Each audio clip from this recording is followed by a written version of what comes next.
ஆகாஷவாணி.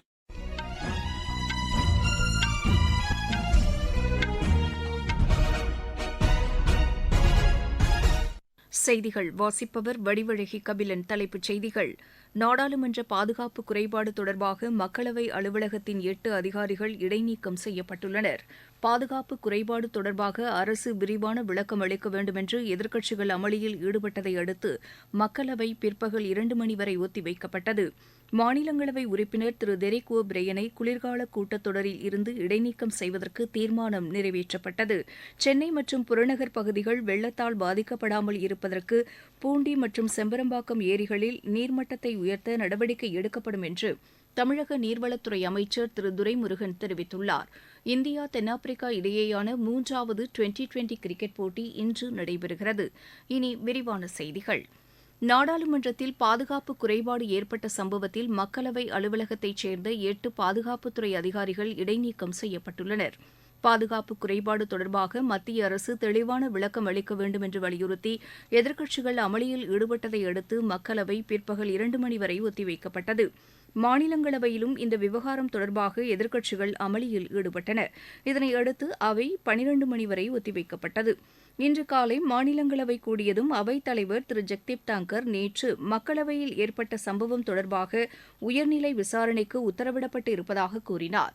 நாடாளுமன்ற அதிகாரத்திற்கு உட்பட்ட விவகாரம் என்பதால் இதில் நடவடிக்கை மேற்கொள்ளப்பட்டு வருவதாக அவர் தெரிவித்தார்.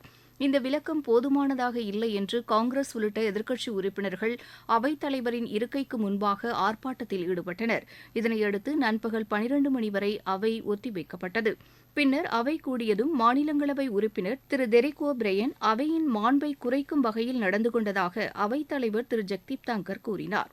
இதனையடுத்து குளிர்கால கூட்டத்தொடரில் இருந்து அவரை இடைநீக்கம் செய்வதற்கான தீர்மானம் நிறைவேற்றப்பட்டது.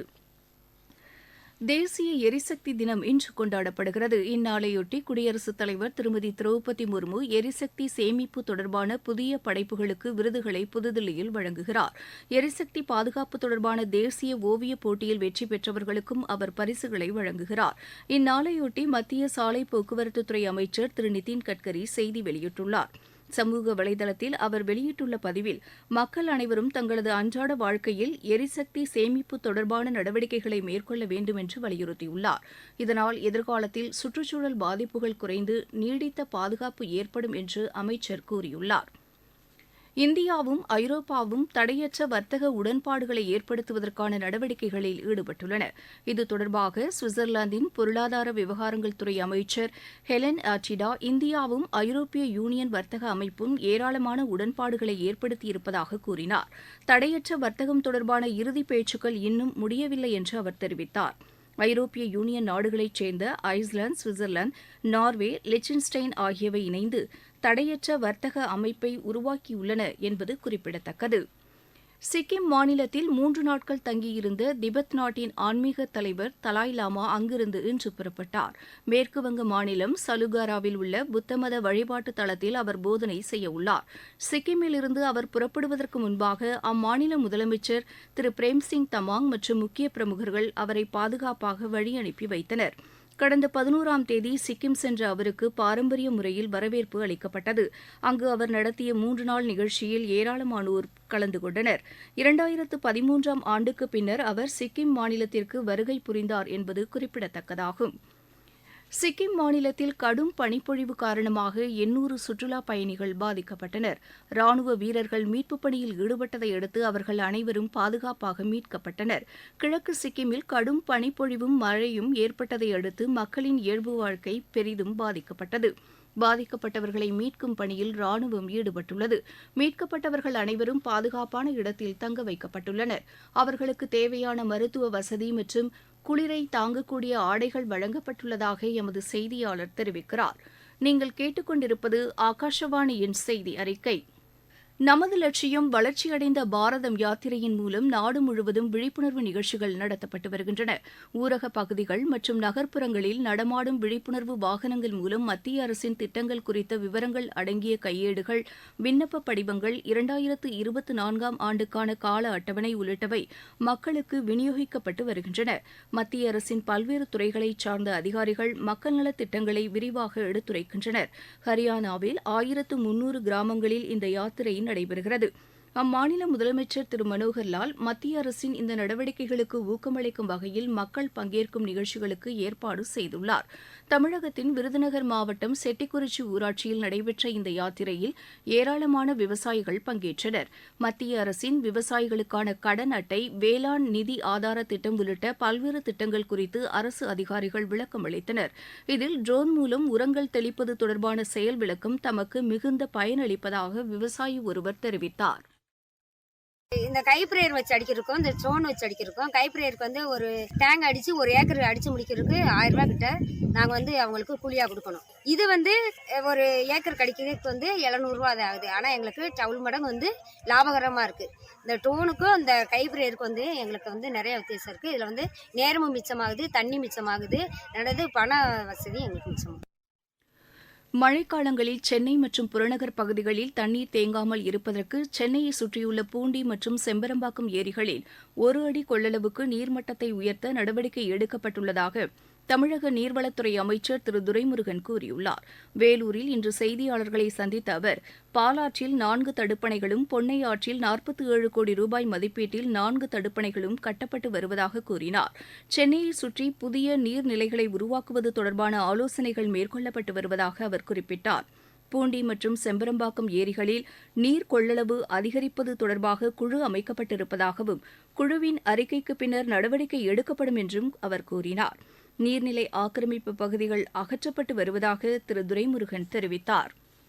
உலக புகழ்பெற்ற நாகூர் தர்காவில் கந்தூரி விழா இன்று இரவு தொடங்குகிறது. இந்த விழாவில் பல்வேறு நாடுகளைச் சேர்ந்தவர்களும் கலந்து கொள்ள இருப்பதாக எமது செய்தியாளர் தெரிவிக்கிறார். இந்த தர்காவின் ஆண்டு கந்தூரி விழா இந்த ஆண்டும் வழக்கமான உற்சாகத்தில் நடைபெறுகிறது. கந்தூரி விழா இன்று இரவு கொடியேற்றத்துடன் தொடங்குகிறது. நேற்று இரவு நாகையில் வான வேடிக்கையும் நடைபெற்றது. முக்கிய நிகழ்ச்சியான சந்தனக்கூடு வைபவம் வருகிற 24ஆம் தேதி நடைபெறுகிறது. நாகூர் தர்காவிற்கு தமிழகம் மட்டுமின்றி வெளி மாநிலங்கள், வெளிநாடுகள் உள்ளிட்ட பல இடங்களிலிருந்தும் பக்தர்கள் ஏராளமாக வந்து குவிந்து வருகிறார்கள். நாகையில் இருந்து செல்வன் ஜெபராஜ். யாழ்ப்பாணத்தில் சர்வதேச திரைப்பட விழா இன்று தொடங்குகிறது. யாழ்ப்பாண கலாச்சார மையத்தில் 6 நாள் நடைபெறும் இந்த திருவிழாவில் பல்வேறு நாடுகளின் திரைப்படங்கள், குறிப்பாக இந்திய திரைப்படங்கள் திரையிடப்படும். பிரபல இந்திய திரைப்பட இயக்குநர் மிருனால் சென் திரைப்படங்கள் இதில் இடம்பெறுகின்றன. இந்திய தூதரகத்தின் கலாச்சார பிரிவு இயக்குநர் சுவாமி விவேகானந்தா கலாச்சார மையத்தின் பேராசிரியர் அங்கூரன் தத்தா ஆகியோர் திரைப்பட கருத்தரங்கில் உரையாற்றுகின்றனர். யுக்ரைன் தலைநகர் கியூவ் மீது ரஷ்யா நடத்திய தாக்குதலில் 53 பேர் படுகாயமடைந்ததாக அந்நகரின் மேயர் விட்டாலி கிளிச்கோ தெரிவித்துள்ளார். நேற்று நடத்தப்பட்ட தாக்குதலில் 2 குழந்தைகள் உட்பட 20 பேர் படுகாயமடைந்து மருத்துவமனையில் சேர்க்கப்பட்டு இருப்பதாக அவர் கூறினார். யுக்ரைன் அதிபர் திரு விளாடிமிர் செலன்ஸ்கி வாஷிங்டனுக்கு பயணம் மேற்கொண்டுள்ளார் என்பது குறிப்பிடத்தக்கது. இந்த தாக்குதலுக்கு பின் சமூக வலைதளத்தில் செய்தி வெளியிட்டுள்ள அவர், இரவு நேரங்களில் ஏவுகணைகளை கொண்டு குடியிருப்புகளின் மீதும் மின்சக்தி நிலையங்கள் மீதும் ரஷ்யா தாக்குதல் நடத்தியிருப்பது அந்நாட்டின் மனப்போக்கை வெளிப்படுத்தி இருப்பதாக கூறியுள்ளார். குளிர்காலம் என்பதால் வீடுகளுக்குள் பாதுகாப்பாக இருப்பவர்கள் மீது நடத்தப்பட்ட இந்த தாக்குதல் ஏற்றுக்கொள்ள முடியாதது என்று அவர் கூறியுள்ளார்.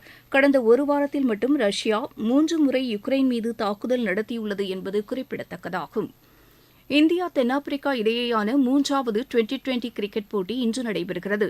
ஜோகன்னஸ்பர்கில் இப்போட்டி இரவு மணி 8:30க்கு தொடங்குகிறது.